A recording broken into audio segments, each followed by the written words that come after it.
Lucas capítulo 8, verso 16. Eu vou falar de algo muito simples, amém? Mas que vai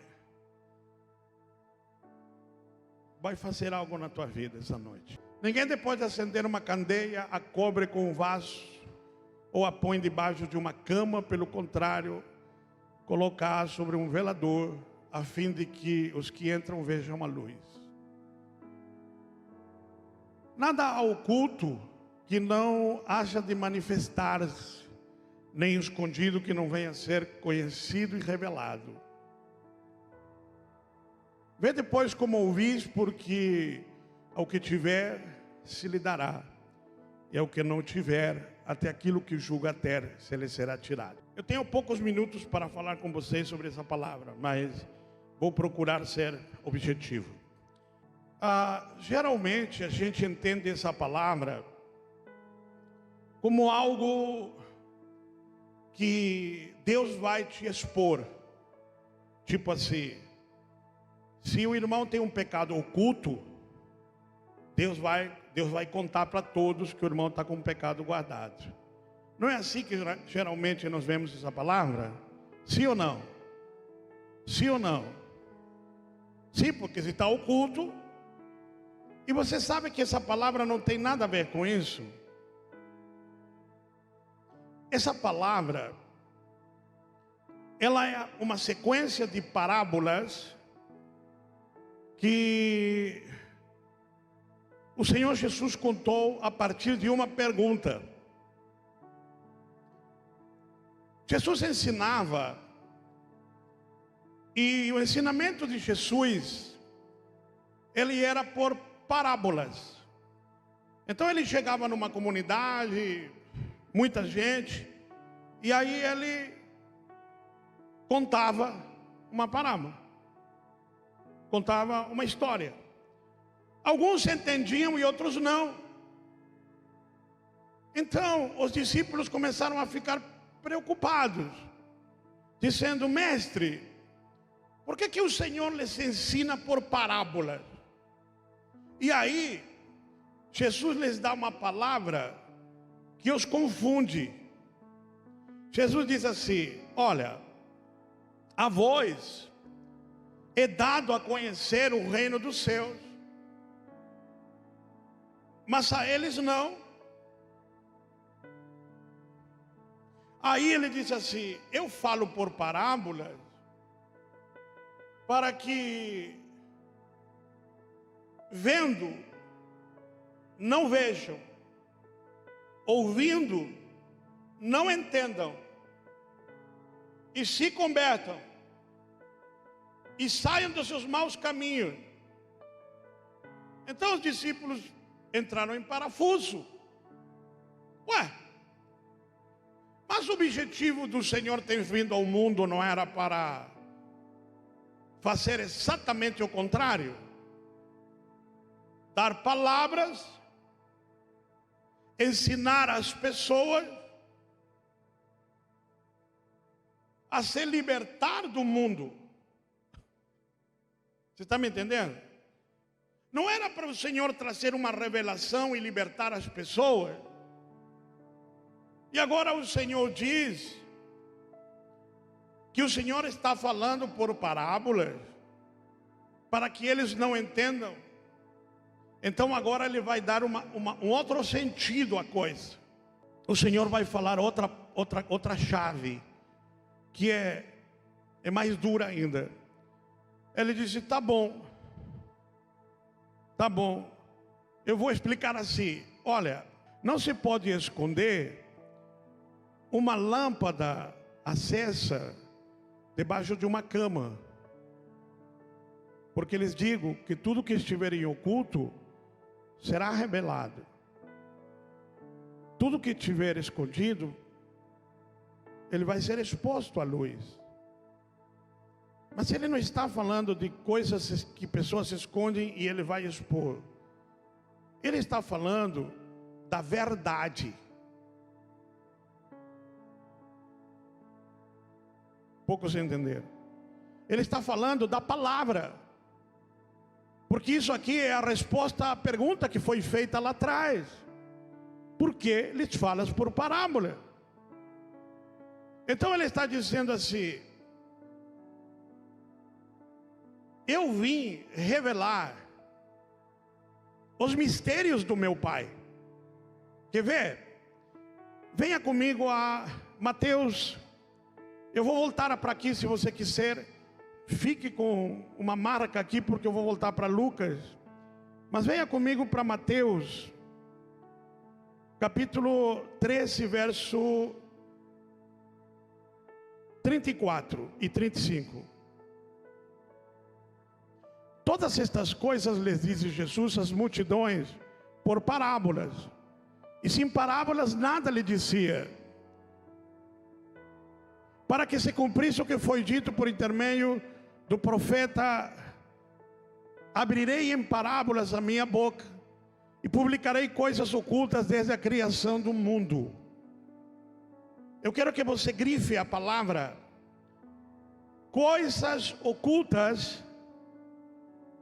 Diga comigo assim: coisas ocultas desde a fundação do mundo.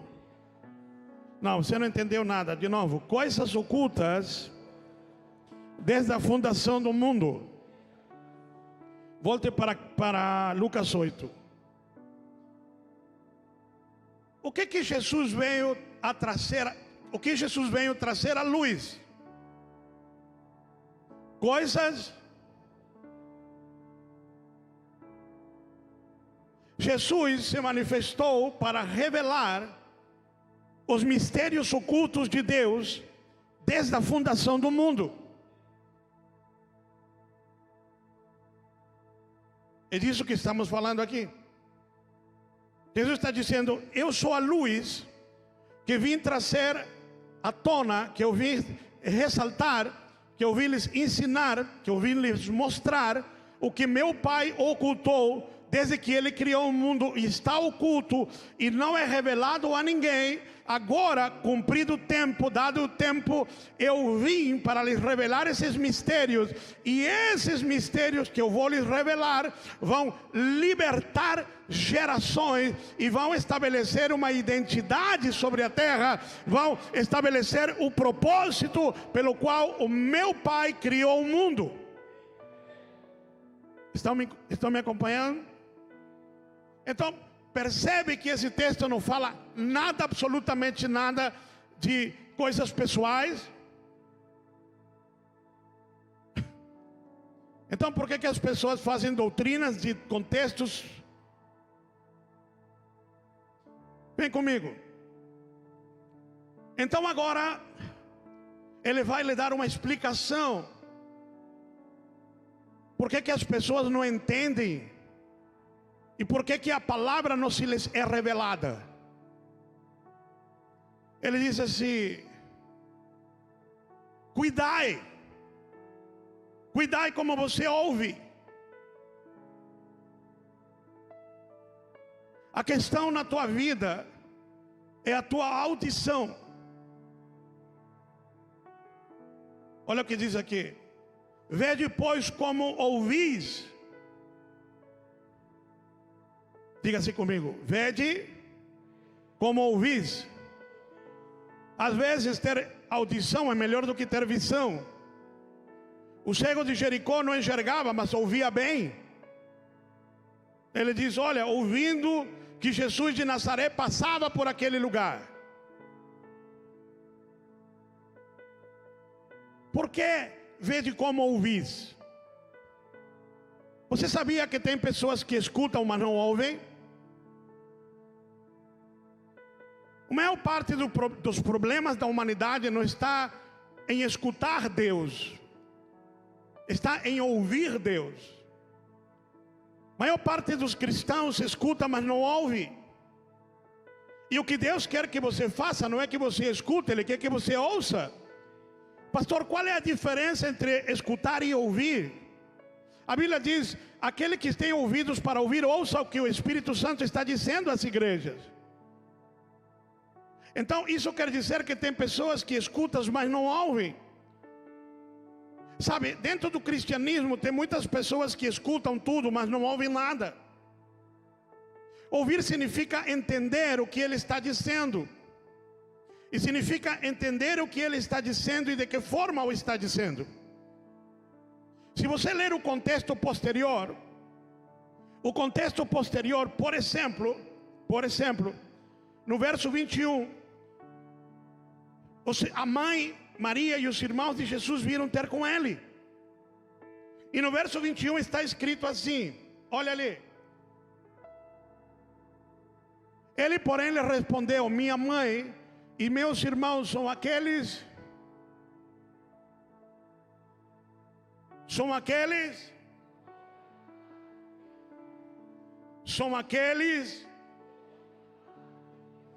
de novo, são aqueles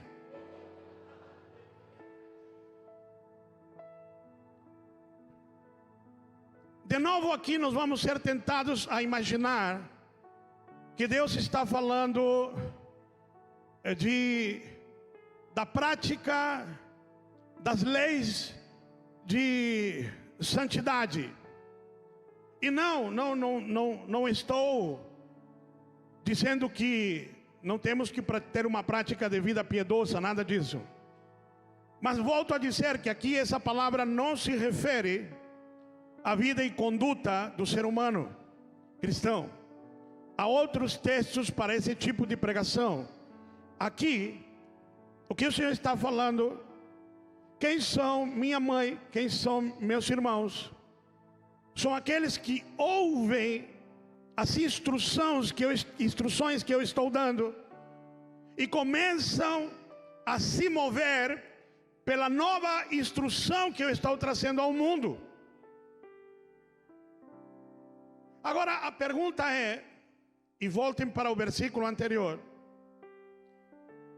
porque de forma velada, nesse texto, existe o sujeito a quem o Senhor estava se referindo, o sujeito oculto. É isso que você deve procurar nesse texto, o sujeito oculto. O sujeito oculto desse texto é o religioso, porque é dele que ele está falando. Ele está dizendo que ele não conta os seus segredos aos religiosos, porque eles escutam, mas não querem ouvir. Então o que Jesus está falando é da predisposição oculta no coração de pessoas religiosas que escutam as verdades de Deus, mas não lhe dão ouvidos. Não lhe dão ouvidos porque eles já têm um preconceito ou um conceito pré-estabelecido antes de ouvir a Deus.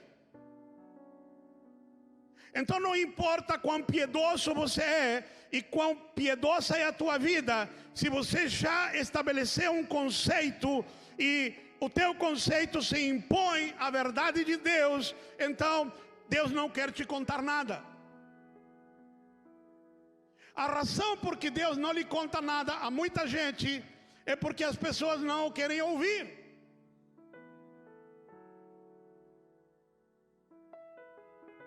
Tem pessoas que me perguntam: pastor, como que você faz? Eu, como que eu faço? Eu me predisponho a ouvir. E tudo que o Senhor me disse, eu acredito. E nenhum conceito pessoal meu se interpõe à verdade que Ele me revela, mesmo quando ela é absurda.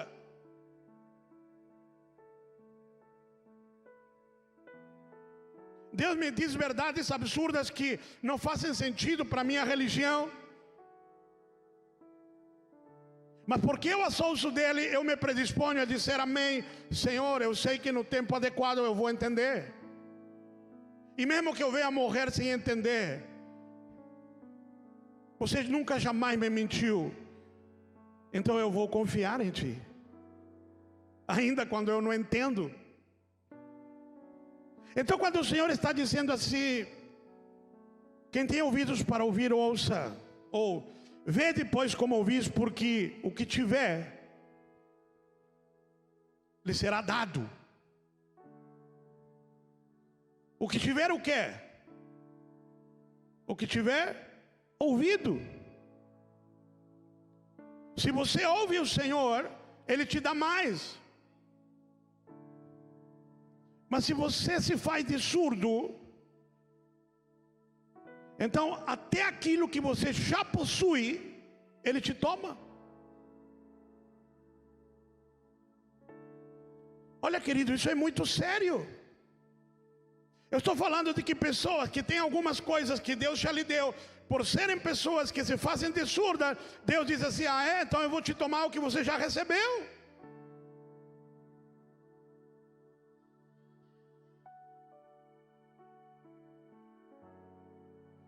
Então tem pessoas cristãs que não evoluem, retrocedem, porque não estão sabendo ouvir ao Senhor. E eu quero terminar rapidamente, porque eu tenho a ceia e eu quero terminar no horário. Mas eu quero lhes falar um pouquinho sobre a parábola do semeador, porque essa palavra está atrelada à parábola do semeador. Então o Senhor diz assim, o semeador saiu a semear e lançou a sua semente em 4 tipos de solo. Vocês estão querendo me cegar aqui? 4 tipos de solo. Uma semente caiu à beira do caminho. Uma semente caiu na pedra. Uma semente caiu entre espinhos. E uma semente caiu em boa terra. Essa era a parábola que causou impacto. Ele disse, a semente que caiu na beira do caminho, vieram os pássaros e a comeram. A semente que caiu na pedra não vingou porque o solo era duro. A semente que caiu entre espinhos não vingou porque os espinhos são os afãs da vida. O medo, você vai dizer assim, ali fala das riquezas deste mundo, mas na realidade, como deve ser interpretado o afã e o medo por causa da falta de recursos deste mundo. Ali o entendimento é, você fica, como será que eu vou ganhar dinheiro? A minha vida termina sufocando. E a quarta é a que cai em boa terra. Geralmente a nossa exegese, nossa hermenêutica grega, pobre porque é grega. Eu não sei como você pode interpretar um texto hebraico com regras gregas. É como alguém escrever uma carta em português e alguém tentar entendê-la em inglês. O mais justo é entenda como pensa alguém que escreve em português. Então, dentro de nossa hermenêutica grega, nós dizemos assim, esse texto Jesus está falando para pecadores. Sim ou não? Geralmente nós falamos isso. Dizemos que a palavra do semeador é o evangelista lançando semente. Pelo amor de Deus, não diga isso. Essa parábola, Jesus a diz porque ele estava falando de religiosos. Jesus nunca pregou para mundanos. Jesus pregou para poucos gentios. Sabia? Jesus nunca teve gentios na sua plateia. Aliás, Jesus se encontrou com poucos gentios e o surpreenderam. Você sabia que as duas pessoas que surpreenderam Jesus não eram judias? Um era um centurião e outro era uma mulher cirofenícia. A plateia de Jesus era a igreja da época. Jesus não se dirigiu a uma plateia de incrédulos. Jesus se dirigiu a uma plateia de gente de fé. Então, quando você lê ensinamento de Jesus, nunca diga que Jesus estava falando ao mundo, porque o pregador que pregou ao mundo foi Paulo. Paulo foi o mestre a gentios. Jesus falava a crentes, e a crentes da lei. As palavras de Jesus foram dirigidas às plateias mais religiosas e mais qualificadas para entender religião. Os que se sentavam para ouvir Jesus eram instruídos em Bíblia. Talvez você diga assim, mas ele não pregava aos pobres, aos pescadores? Sim, a pobres e pecadores que se congregavam em sinagogas judias, cujos mestres eram sacerdotes, escribas e fariseus.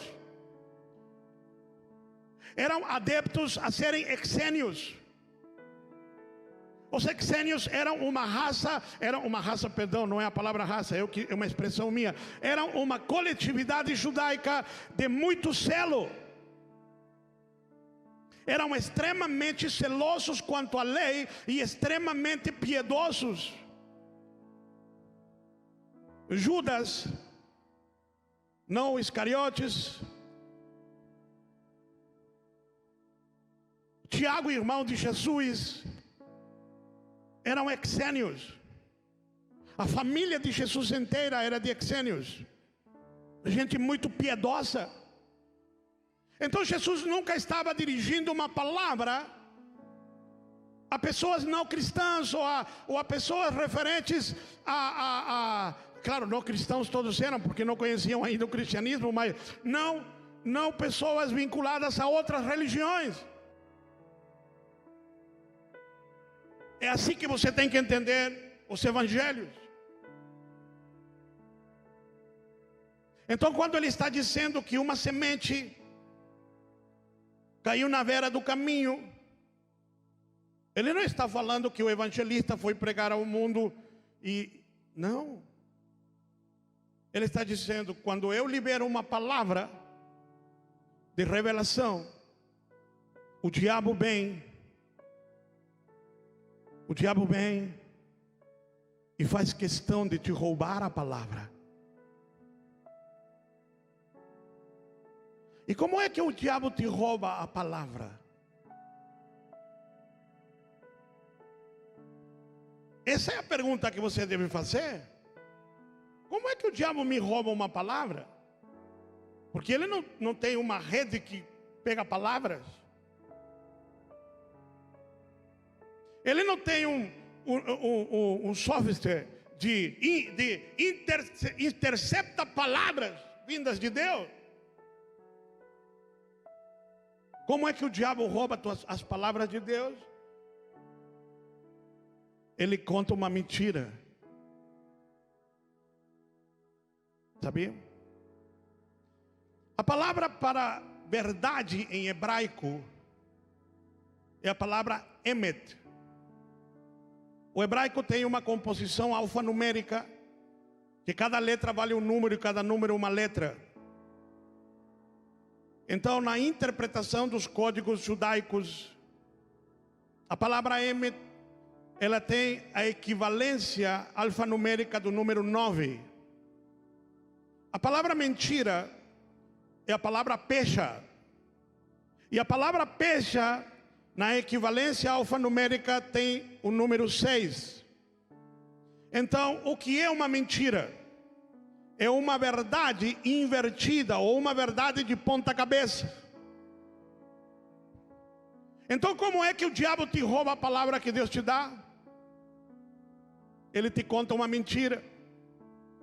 Ou ele pega aquela verdade e ele a põe de ponta cabeça. Então, como você prefere acreditar na mentira do diabo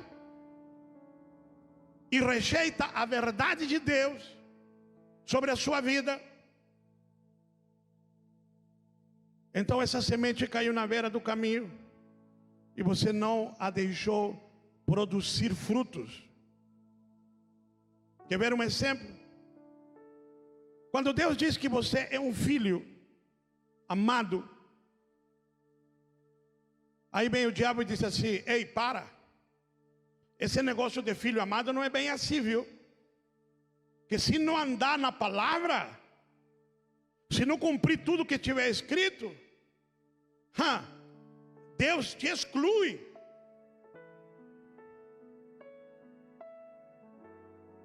Isso é mentira de homem. Então a pessoa, como ela é religiosa, ela diz: tem verdade, esses pregadores de bênção aí, eles são os mentirosos, eles são os mundanos. É verdade, o irmão tem razão. Eu tenho que estar estreitadinho, eu tenho que tentar agradar a Deus. Eu tenho que viver uma vida para tentar agradar a Deus, para que ver se lá na frente Deus me abençoa. Exatamente isso que o diabo quer que você pense. Porque todo o evangelho prega ao contrário. Então a tua mente não consegue interpretar o evangelho, a tua alma não consegue vê-lo, porque você não está ouvindo, você está escutando. Mas o diabo está te roubando.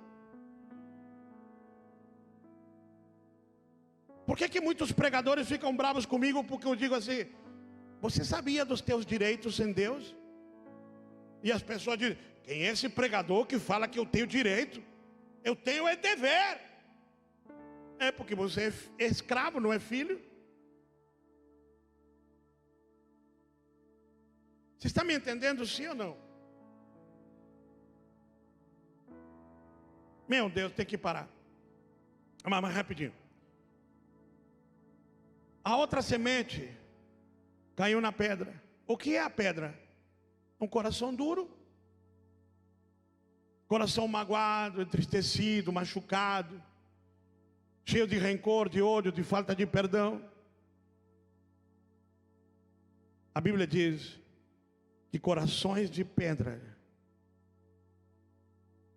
eles são hostis. Então Deus diz assim: eu te amo, filho.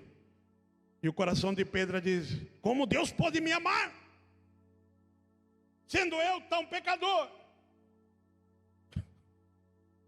Agora eu lhes contei da nova, né? Que diz que Deus odeia os inimigos dele. Aí eu pergunto: como é que Deus odeia os inimigos e manda eu amar os meus? Que raio de Deus é esse? Manda eu amar meus inimigos e ele odeia os dele? Digo, esses pregadores estão bebendo alguma coisa estranha? Eu bebo um cálice de vinho e eles dizem: ele é beberrão. Mas eles devem estar bebendo coisa pior, porque eles estão pregando bobagem. Estou louco eu?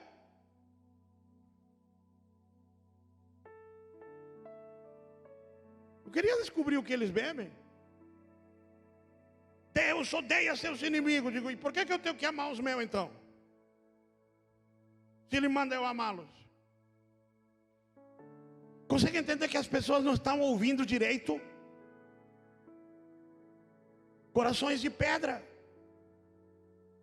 espinhos, afã, estresse, ansiedade. A ansiedade te traz orfandade. Você não consegue descansar. Hoje de manhã eu ensinei os líderes sobre a palavra sete, Shabá, sábado, descanso.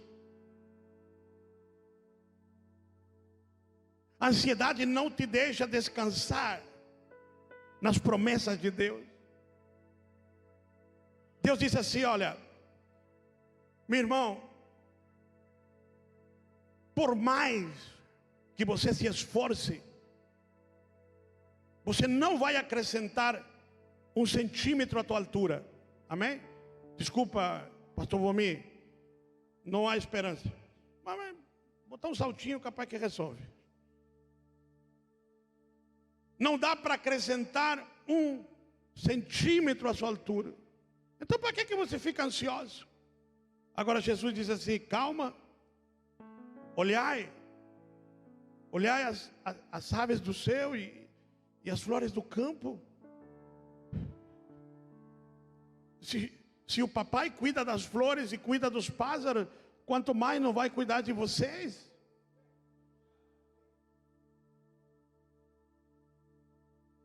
Conhece essa? Não, ele não conhece, amor. Vamos ter que mandar nosso tecladista um mês para a assembleia, a ver se ele lembra dos louvores. Você está me entendendo, sim ou não? Então a Bíblia, Jesus disse assim: não fique ansioso. E aí tem o crente. Com quem está preocupado, irmão? Com as contas. Com quem está preocupado, irmão? Com a aposentadoria. Com quem está preocupado, irmão? É porque eu estou tomando remédio porque eu não sei o que vai ser de mim. Você escutou a palavra, mas você não ouviu? Ele não está dizendo que ele vai cuidar de você. Ele não diz: olhai para as flores do campo e para as aves do céu. Então por que você fica ansioso?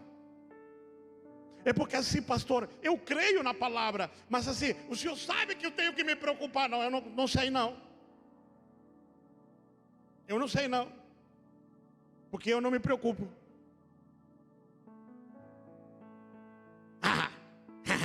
O senhor não se preocupa porque o senhor é pastor e tem essa igreja enorme. Primeiro, eu não tenho igreja. Essa igreja enorme não é minha. Segundo, eu não ganho salário. Não ganho salário. Eu não tenho um olerite final do mês que chega e diz que o senhor recebeu tanto. Eu vivo pela fé. Se você tem emprego, você está mais... Não, você não está mais seguro que eu, coisa nenhuma. Seguro estou eu que dependo de Deus.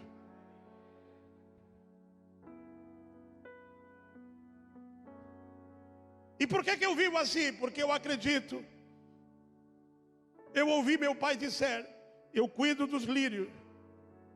E eu sou ruim para flor. Se eu plantar uma flor, ela morre. Mas a minha esposa é mestra. Então eu vou lá e fico olhando. Fico olhando lá umas flores lindas que ela planta. E eu lembro da palavra: olhai os lírios. Olha o perfume.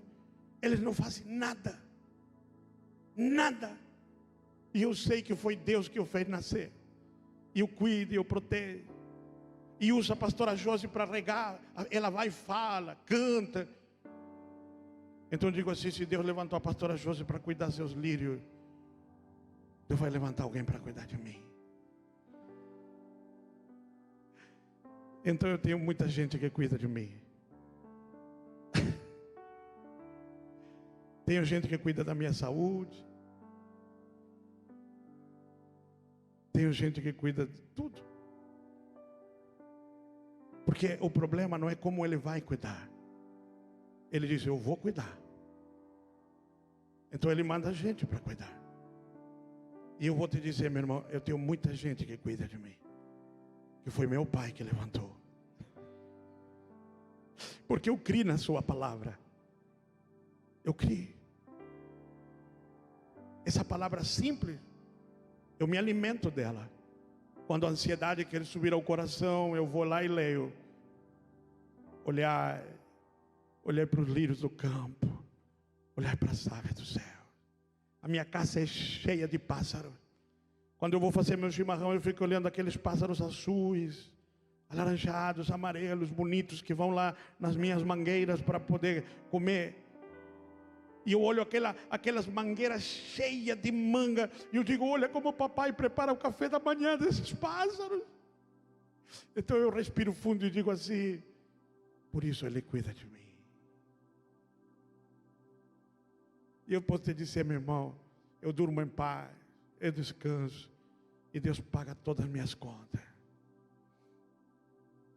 E paga com fartura.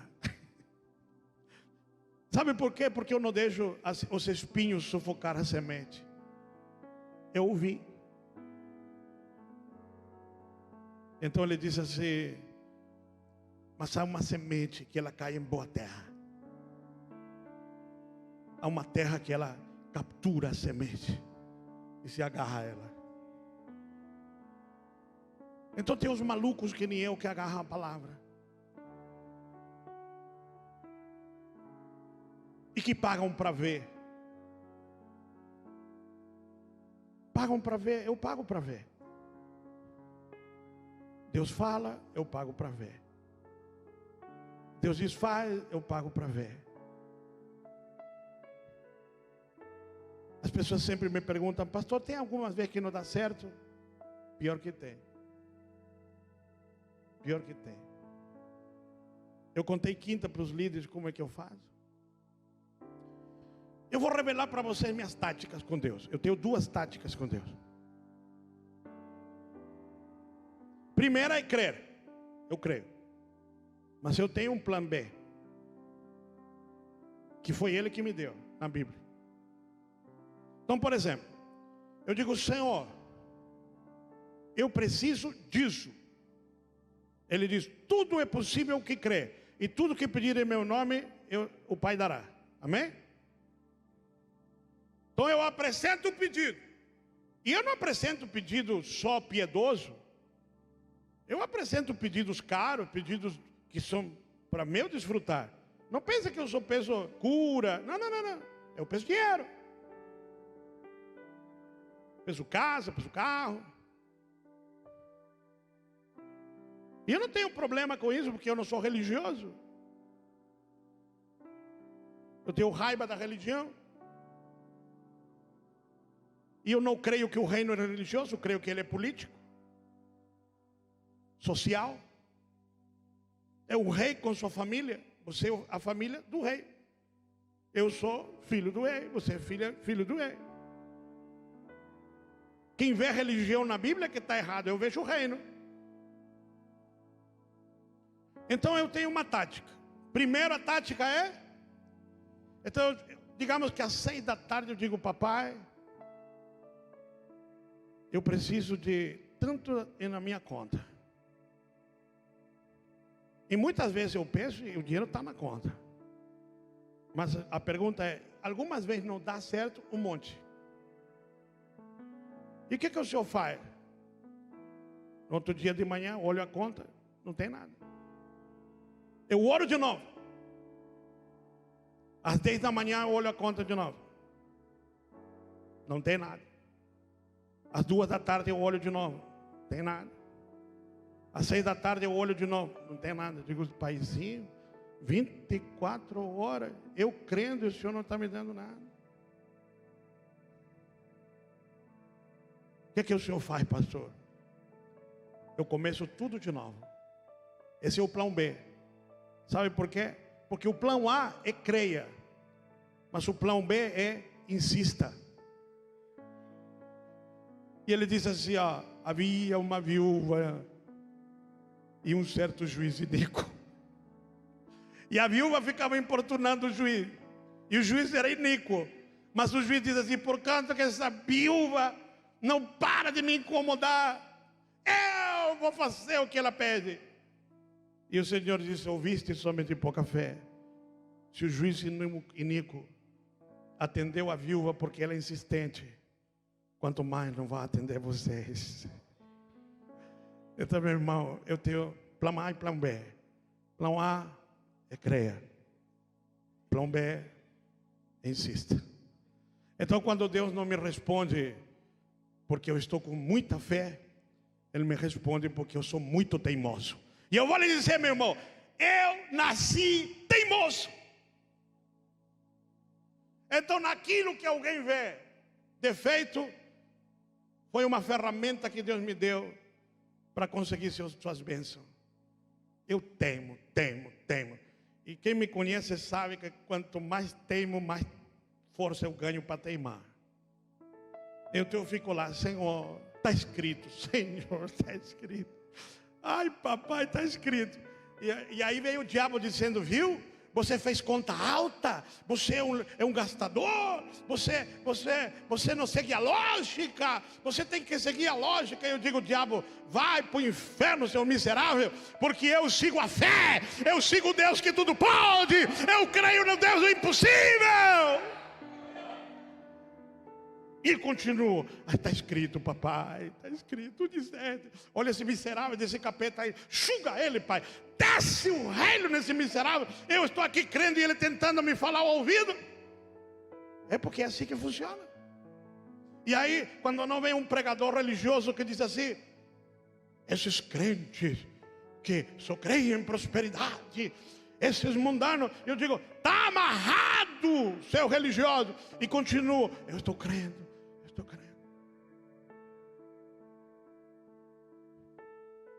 Então, dia mais, dia menos, tudo que eu penso para papai, eu posso dizer para você, ele me dá. Tem alguma coisa, pastor, que ainda não deu? Tem várias. E o que o senhor está fazendo? O que você acha? Eu estou perturbando o céu, meu irmão. Eu estou perturbando o céu, Senhor. Eu estou aqui. Eu estou aqui. Para uma coisa eu nunca faço. Eu não murmuro. Eu não me queijo. Eu não reclamo. Porque uma coisa eu sei. Eu sei em quem eu tenho crido.